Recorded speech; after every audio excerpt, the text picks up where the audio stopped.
ফুল পাহাড়ে সূর্যোদয় হলো পূর্ব দিকে।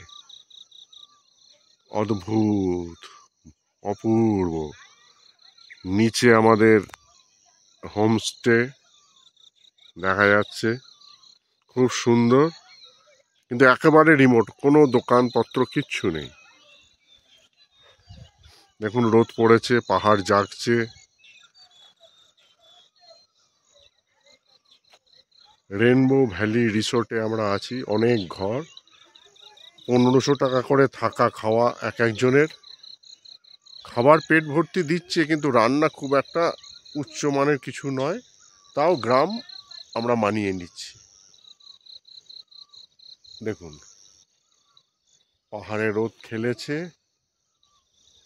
সন্ধেবেলায় প্রচুর বৃষ্টি হয়েছে, তারপর কনকনে ঠান্ডা ছিল, সঙ্গে হাওয়া। আমাদের রাতে বনফায়ার হয়েছে, সন্ধেবেলায় নাচ হুল্লোড় খুব করা হয়েছে। রাতের বেলায় মুরগির ঝোল, স্যালাড আর রুটি খেয়ে আমরা যে যার ঘরে গেছি। দেখুন সূর্য প্রায় উঠেই পড়েছে। আপনারা উঠেছেন তো? প্রভাত জানাই সবাইকে।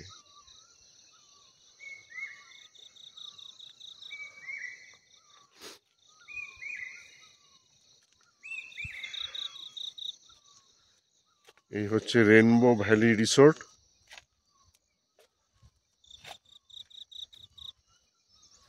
এখন অনেকে ঘুমোচ্ছে, ঘুমোবারই কথা, কিন্তু পাহাড় তো সকাল সকাল জাগে, তাই আমরাও জেগে গেলাম।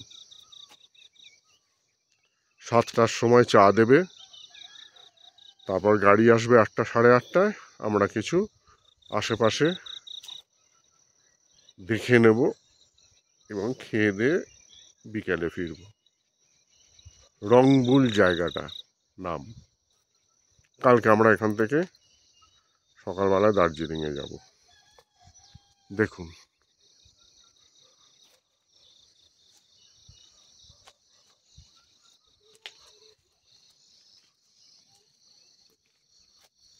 এই পাহাড়ি রাস্তা দিয়েই উঠেছি, পাথর মাটির এবড়ো খেবড়ো রাস্তা,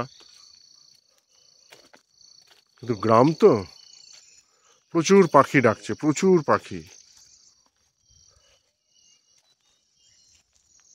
বৃষ্টি ভেজা সন্ধ্যায় কালকে অনেক ব্যাঙের ডাক শুনতে পেয়েছি, কিন্তু তুলতে পারিনি, দেখি আজকে রেকর্ডিং করব।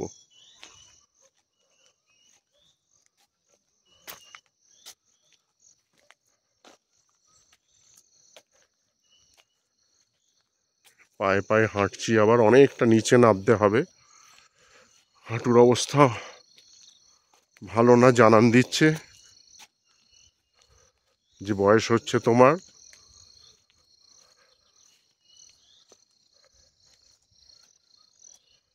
এই তো, গুড মর্নিং, গুড মর্নিং।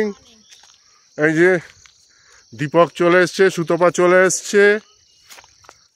ওই দিকটায় চলে যাও, ওখানটা থেকে সূর্যটা দেখো, ওইখানটায় চলে যাও, ওই পয়েন্টে যাও। এই তো আমাদের ট্যুর ম্যানেজার সুতপা, বহু জায়গায় আমরা গেছি। Deepak assistant, Deepak assistant. হ্যাঁ, ভানু গোয়েন্দা জহর অ্যাসিস্ট্যান্টের মতো।